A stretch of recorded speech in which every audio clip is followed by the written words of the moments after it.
In this video, I'm going to teach you how you can create a message window GUI element.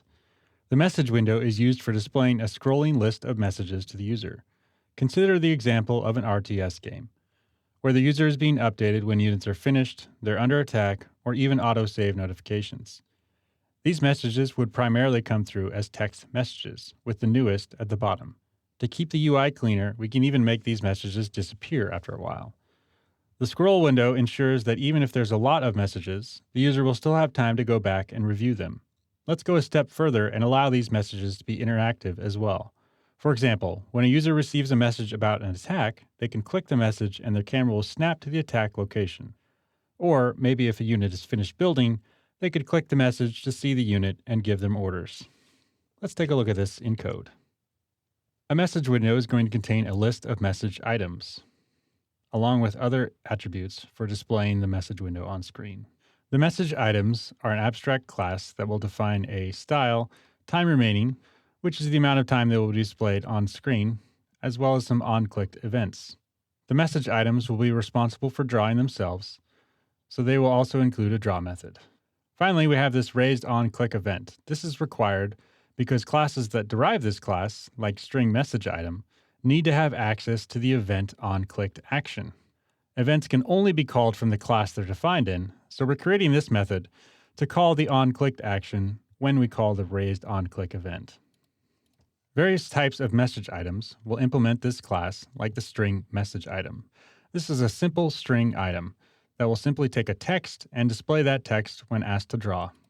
A more advanced implementation would be a location message item, which will take text and location, display the text when asked, and when clicked, will raise an event returning itself, including the location. When creating our message window, we're going to take a size and a skin. In order to avoid potential problems, we're going to search for the style we want to use, the message item style, inside the skin. If that skin does not contain that style, we're going to set Use Custom Style to false, because searching for a style that doesn't exist every time makes things very slow. When adding a message, we're just going to add that message to our messages list. If we're not pausing our auto scroll, we're going to increase the scroll position to include the last message. Next, we have an overloaded add message that will simply take a second to display and text, and auto-create a new string message item for us with those attributes. Our countdown timers method is going to go through all of our messages and decrease the time remaining by delta time. Any messages that have no time remaining will be added to the dead messages list, and then removed after we're done iterating through the messages. This is done in 2 steps because removing an item from a list we're iterating over will cause a concurrent modification error. Drawing our message window takes a position and uses the size to create a new rectangle. Inside that new rectangle, we're going to draw a background and begin a scroll view. Inside the scroll view group, we're going to draw all of our messages in reverse order.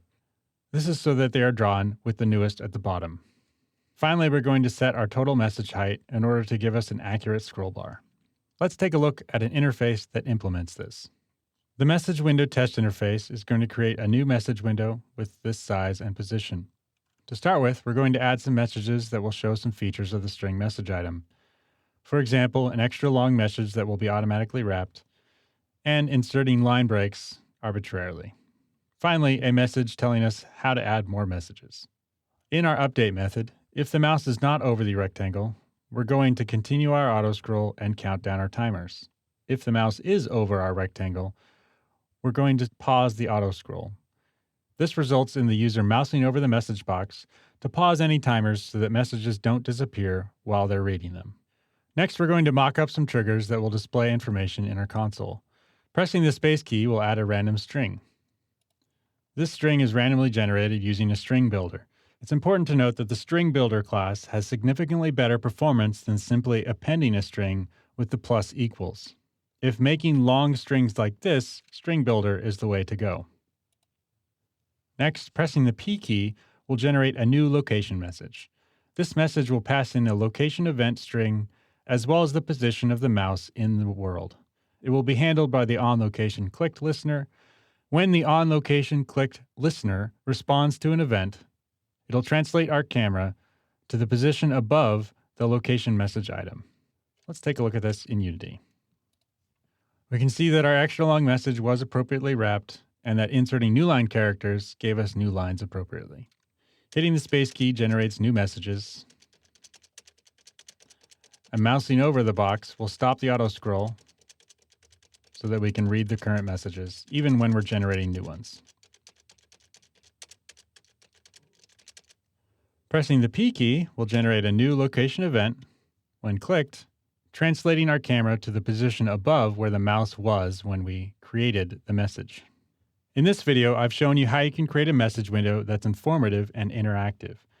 The design allows not only for strings, but interactive buttons, and you could actually put other GUI elements in there as well, from textures to progress bars or combo boxes.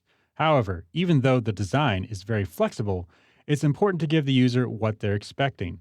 Many people are familiar with these types of message windows, and they're typically only expecting text and potentially clickable text. I'd advise keeping extra GUI elements to a minimum.